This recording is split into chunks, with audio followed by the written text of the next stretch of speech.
Bonjour les amis, donc on se retrouve pour un tirage de cartes.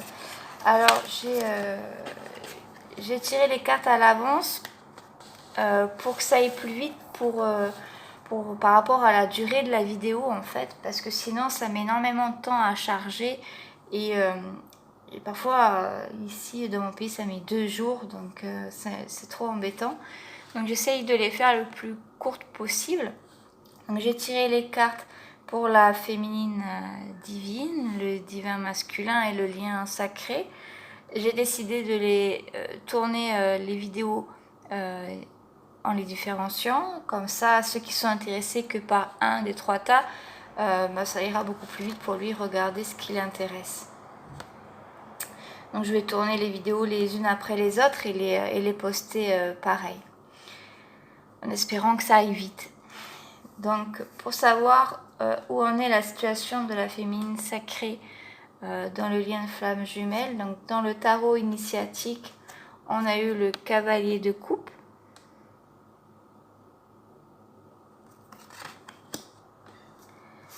Dans dans les cartes, le jeu des accords Toltec, je vais y arriver, pardon. On a eu le premier accord, que votre parole soit impeccable. Dans la sagesse maya, guidez vos pas, on a eu le glyphe 1 Imix, qui est la carte 26, le nénuphar, surface de la terre.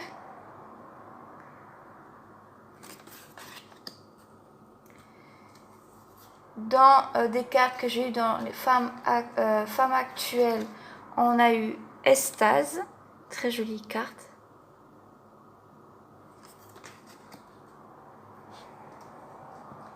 Dans l'oracle bleu, on en a eu 2, on a eu la loi.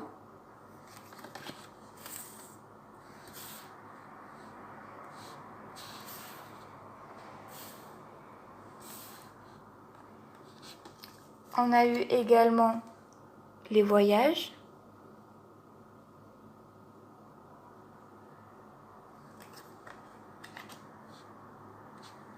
Ensuite, dans le jeu mort, on a eu le diable. Dans le magazine Vous, on a eu la force.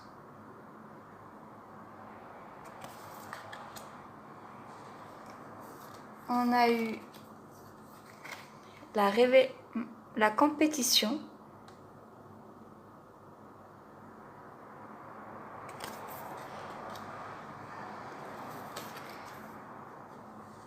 La rupture.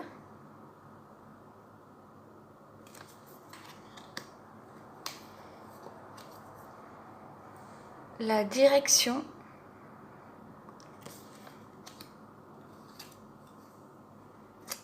Nous avons le tournesol, ruse, intrigue.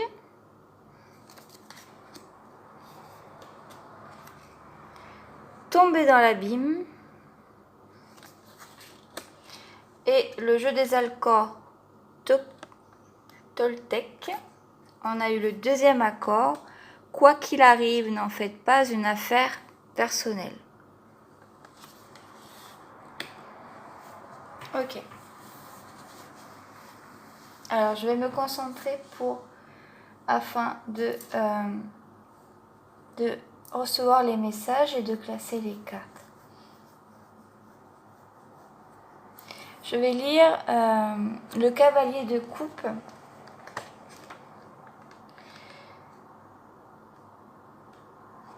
Le cavalier de coupe, en fait, va nous parler, en fait... Oh, faut que j'arrête avec en fait. C'est le plus romantique. C'est un homme charmant, romantique, qui a beaucoup d'imagination. C'est une personne qui est ardent et qui a décidé de vraiment entrer dans la vie, source de beauté et d'amour. Il apprend à gérer ses émotions et sa vie sentimentale.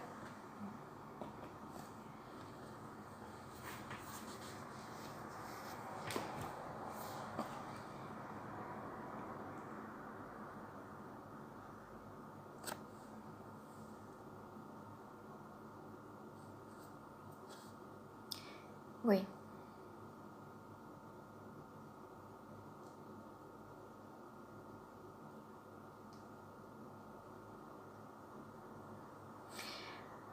On peut dire que la féminine apprend de plus en plus à gérer ses émotions, à les percevoir, à les voir parfois arriver à l'avance, à savoir comment mieux les accepter pour qu'ils puissent passer, pour qu'ils puissent être fluides dans le corps, recevoir ce qu'il y a à recevoir et laisser passer ce qui doit partir. Elle arrive beaucoup mieux à être tempérée et à contrôler également sa parole. Elle fait attention à avoir des paroles justes, à avoir une parole impeccable. Parlez avec intégrité, ne dites que ce que vous pensez réellement. N'utilisez pas la parole contre vous-même ni pour médire d'autrui. Utilisez la puissance de la parole au service de la vérité et de l'amour.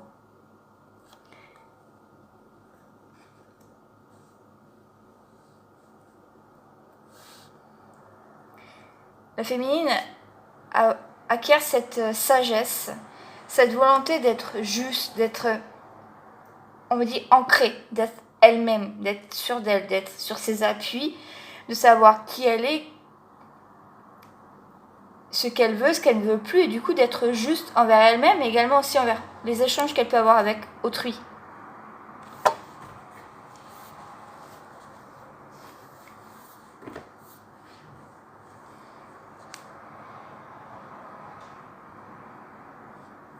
Cette carte de tournesol, je la prends dans le sens voilà, où elle s'est ouverte, elle s'est tournée vers la lumière, vers le soleil, et elle suit le soleil. Le tournesol tourne tout au long de la journée en suivant le soleil. Pareil, elle a choisi d'être que dans la lumière.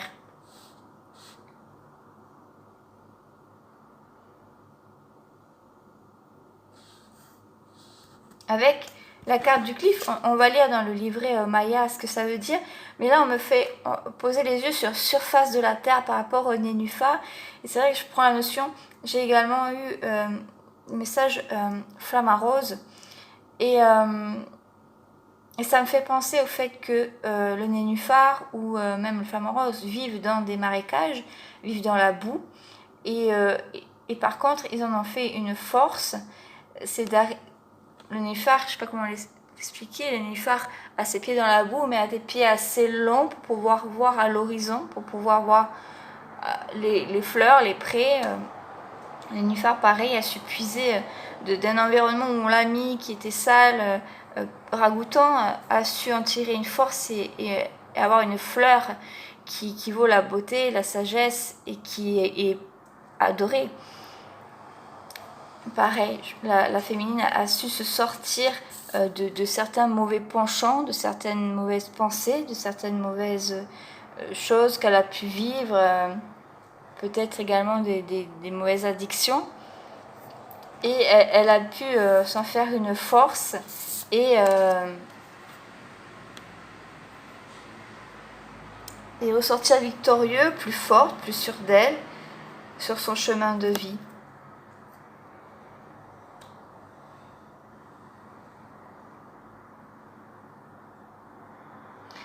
Elle a compris, comme le deuxième Alcor Toltec nous le dit, quoi qu'il arrive, n'en faites pas une affaire personnelle. Ce que les autres font et disent n'est qu'une projection de leur propre réalité, de leurs rêves. Lorsque vous êtes immunisé contre cela, vous n'êtes plus victime de souffrances inutiles. Voilà, pour moi, la féminine a compris que, de toute façon, quoi que l'on puisse faire dans la vie, il y aura toujours une personne qui va nous critiquer.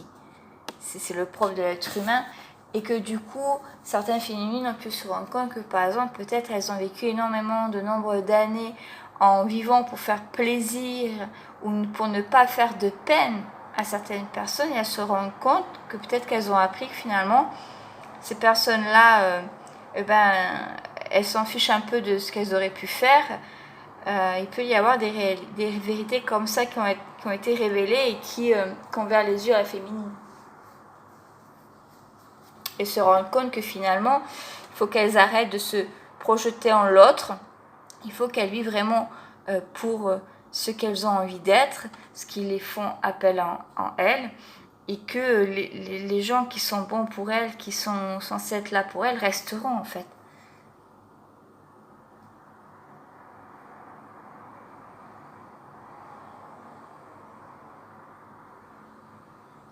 J'ai dit qu'on allait lire la carte, on va de la lire maintenant, la numéro 26.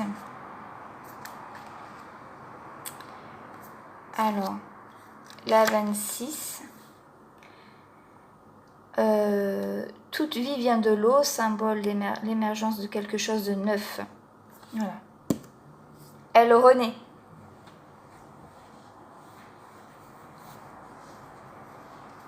Pour moi, il est arrivé des choses aux féminines. Elles ont eu l'impression de chuter. Elles sont tombées de haut, elles ont appris quelque chose. Elles sont tombées de haut. Elles ont compris que la vie n'est pas une compétition. N'est pas une compétition. C'est pas la vie, c'est pas faire mieux que l'autre ou être meilleur que l'autre. C'est être là pour soi, pour ce qui nous fait du bien, pour ce qui a de la valeur pour nous. La compétition, c'est automatiquement se jalonner ou s'évaluer par rapport à quelqu'un d'autre. Et là, elles ont pris conscience que ben non, parce que les autres sont changeants. La vie fait que on peut se changer totalement. Et du coup, elles se sont rendues compte que elles se sont peut-être interdites de faire des choses auparavant, par rapport à pas faire de peine ou ne pas par rapport à d'autres personnes. Et finalement, ces personnes-là, peut-être qu'elles sont en train de réaliser des rêves que la féminine voulait, c'était interdit de faire par rapport à... J'arrive pas trop à... Je pense pas... J'espère que je suis claire. En fait, elles se sont mis des barrières par rapport à d'autres personnes et là, elles se rendent compte que elles avaient totalement tort. Elles ont pu tomber de haut. Ça a bouleversé quelque chose dans leur vie. Mais elles ont compris. Mais de toute façon, c'était karmique, c'était voulu. C'était prévu comme ça, c'était le moment que cela arrive, que l'on comprenne ces choses-là. Ça nous a forcé à couper certaines pensées, certaines pensées limitantes, certaines croyances, une certaine éducation, certaines choses. Ça nous a changé notre manière de voir les choses, d'appréhender, et ça nous a fait prendre une autre direction dans la vie. Ça nous a permis de plus nous rapprocher de notre chemin de vie. Ça nous a permis de faire des choix. Ces choix vont nous permettre de faire des nouveaux voyages. Pour moi, ça me dit que ça va nous permettre d'évoluer spirituellement, d'avancer d'un cran, et aussi dans notre, bien sûr, ici, grandissement spirituel, de notre connaissance de nous-mêmes, de ce travail que l'on a à faire sur ce chemin. Tout cela nous apporte énormément d'extase. Beaucoup de féminines se rendent compte de tout le chemin qui a été parcouru, du travail réalisé, de l'évolution qu'elles ont pu avoir aussi bien dans ce travail de quête spirituelle, d'éveil de soi, de gestion des émotions, gestion des événements qui peuvent arriver dans la vie. On est en train de se rendre compte de l'avancée que l'on a pu avoir. Alors je vais vous lire la carte 26. Parce qu'il émerge de l'eau, le nénuphar symbolise la terre émergente de la mer. Le nombre 1 était un important symbole pour les Mayas car il signifie commencement. Imix, en tant que carte d'influence, vous dit de vous attendre à ce que de nouvelles choses se présentent dans votre vie. Le nombre 1 vous donne un grand éventail de nouveaux départs. Le potentiel de 2 cartes deviendra plus clair pour le reste de la lecture. Une nouvelle direction est sur le point d'émerger dans votre vie. La direction cardinale indique quel domaine de votre vie.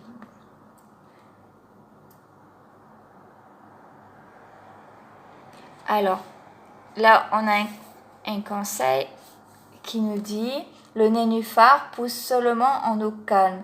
Les eaux turbulentes le détruisent. Avancez doucement de manière à ne pas tuer la nouvelle direction, le nouveau commencement. » Voilà. Allez-y doucement. Ne soyez pas pressés. Ne mettez pas la charrue avant les bœufs. Ça me fait penser un peu à la carte du temps. Suivez le temps du soleil qui fait son tour. Le tournesol qui suit le soleil doucement, comme le temps le prévoit, comme la nature le prévoit. Laissez faire les choses. Tout est prévu, puisque on a la carte de la loi, c'est divin. Donc ayez confiance en ce qui arrive. Ayez confiance en vous et ne brusquez pas les choses.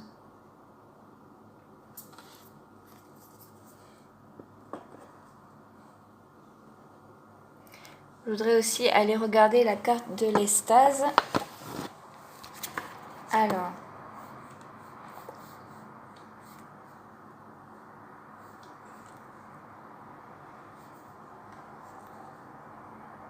je vais vous la lire. La 7e carte du jeu fusionne les énergies. Le chiffre 7 est en effet la somme du 4 matériel et du 3 spirituel. L'Estase symbolise l'unité. Le bleu outre-monde relie l'aube au crépuscule.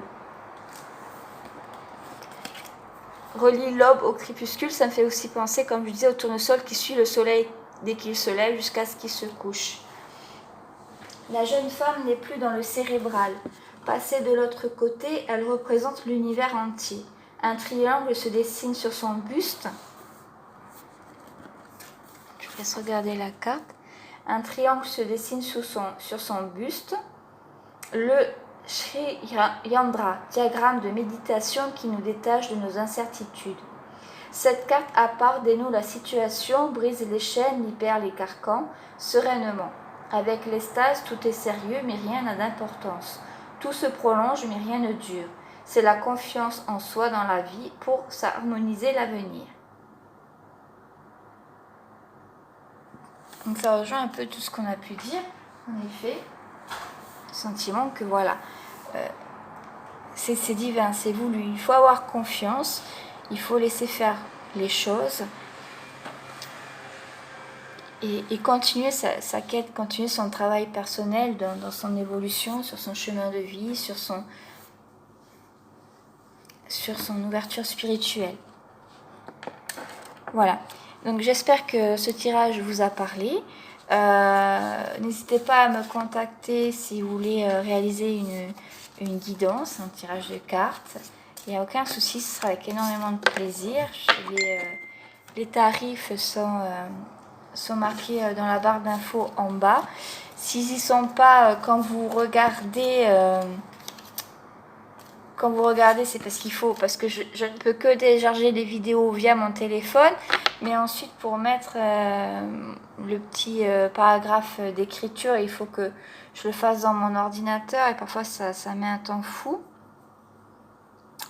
Donc il se peut que vous regardiez la vidéo et puis qu'il n'y ait pas encore mes coordonnées, comment faire pour les tirages. Donc n'hésitez pas à me laisser un message là en bas de la vidéo et puis je vous répondrai du coup comment faire pour avoir un tirage de cartes. Je vous relis le deuxième accord. Quoi qu'il arrive, n'en faites pas une affaire personnelle. Ce que les autres font et disent n'est qu'une projection de leur propre réalité, de leurs rêves. Lorsque vous êtes immunisé contre cela, vous n'êtes plus victime de souffrances inutiles. Voilà. Et bien, c'est avec énormément de plaisir que je vous laisse. Je vous fais tout plein de bisous et à très bientôt.